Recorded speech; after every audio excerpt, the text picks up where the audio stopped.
How do our beliefs shape financial decisions? Forming beliefs about money. Beliefs about money are shaped in childhood. Everything we hear from our parents, teachers, or even friends influences how we think about money as adults. For example, if you grew up hearing, money must be earned through hard work, you may unconsciously avoid opportunities that seem too easy, even if they could be highly effective. Research. A study by the American Psychological Association found that beliefs about money can be so deeply rooted that they affect our physical well-being. People who believe money is hard to earn often experience chronic stress, which may limit their earning. Example. Take the real-life example of Jason, who grew up in a household where money was always tight. His parents often said, "We don't have enough money," or "We can't afford this." In adulthood, Jason started a successful business, but even after achieving financial stability, he felt internal tension and was afraid to spend money. This illustrates how beliefs can stick with us for life, even when our actual situation changes. The influence of social environment on financial habits. Our social environment plays a critical role in shaping our financial habits. Have you ever wondered why some social circles spend more than others? Our friends, colleagues, and even social media constantly influence how we perceive money. Research. According to a study from Cambridge University, people who are part of a social circle where spending large amounts of money on entertainment or luxury purchases is common are more likely to feel pressured and begin mimicking these financial behaviors. Example. Take Catherine, who started working at a company where her colleagues regularly went to expensive restaurants after work. Initially, she was against such spending, but over time, under the influence of her peers, she began spending more because she didn't want to feel left out. This phenomenon is known as social reinforcement. We adapt to the behavior of those around us, even if it contradicts our financial beliefs or goals. How to change beliefs about money. Beliefs may seem as solid as stone, but they are not unchangeable. To change your relationship with money, you first need to recognize which beliefs aren't serving you and begin to reframe them. Tips. Belief analysis. Keeping a financial journal can help you understand what beliefs drive your actions. Write down your expenses and income and note your thoughts about them. Replacing negative beliefs. For example, instead of thinking money is evil, try thinking money is a tool that can be used for good. Positive thinking about money. Visualize yourself as successful and financially independent. This technique, known as cognitive visualization, can help you reshape your attitude towards money. Why do we make impulsive purchases? The psychology of impulsive buying. Impulsive purchases are those we make without prior planning. Often, these purchases are driven by emotions or our surroundings. Research. According to a study by Nielsen, up to 40% of purchases in retail stores are impulsive.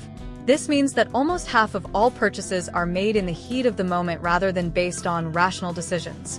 Example. Maria went shopping for a new smartphone, but under the influence of advertising and a limited time offer, she also bought expensive headphones, which she hadn't planned to buy. Later, she felt disappointed because the headphones weren't really necessary for her. Marketing traps and how to avoid them. Marketing plays on our natural desire for instant gratification. For example, phrases like "only today" or "last chance" create a sense of urgency. This is a marketing trap designed to trigger the fear of missing out, also known as FOMO. Tips. Shopping with a list. Always make a clear shopping list before going out and try not to deviate from it. Wait 24 hours. If you see something tempting, give yourself time to think. After a day, the desire to buy it may significantly decrease. Budgeting. Create a separate budget for unplanned purchases and stick to it.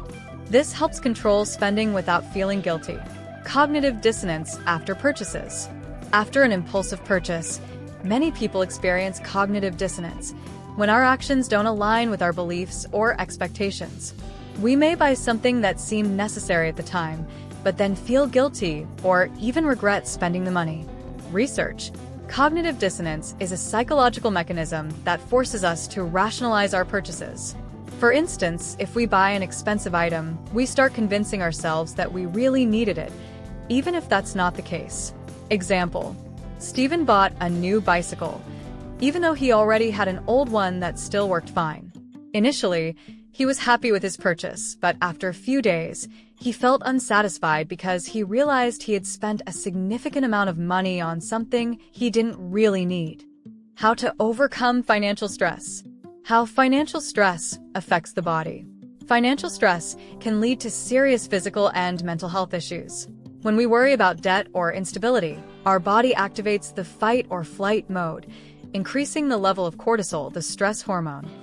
Research from Harvard Medical School shows that prolonged financial stress can lead to chronic conditions such as high blood pressure, heart disease, and even depression. Strategies to reduce financial stress. To reduce stress levels, it's important to start with taking control of your finances. This is not just about money, it's about the feeling of control and security. Tips.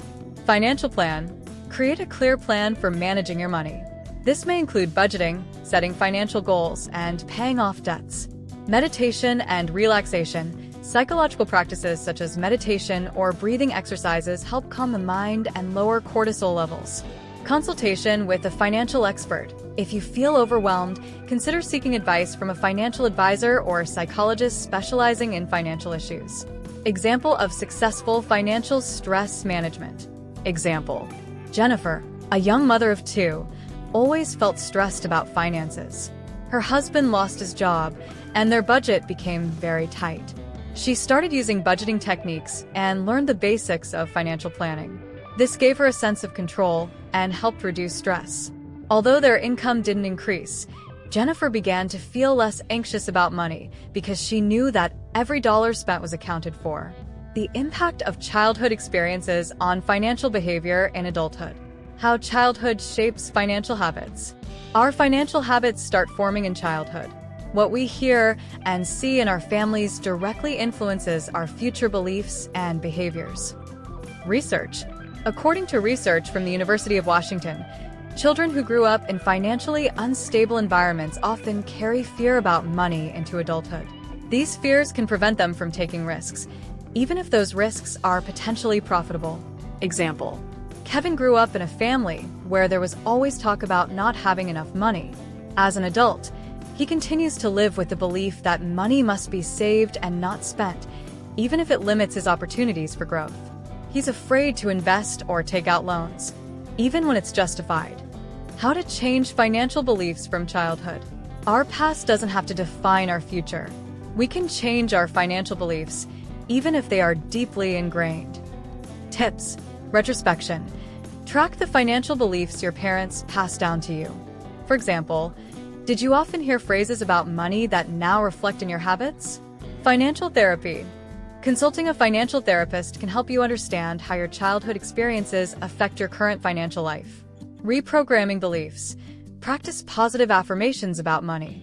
For example, replace negative beliefs with "money gives me opportunities" or "I deserve financial success." Conclusion. Financial habits are more than just numbers in your bank account. They are our emotions, beliefs, and experiences that shape our approach to money. Understanding this is the first step towards change. Remember, control over your finances begins with control over your thoughts. You can break old beliefs and build new habits that will lead you to financial freedom. Now, a question for you. What financial beliefs would you like to change? Leave your thoughts in the comments. I'd love to hear from you. And remember, success starts with a small step forward.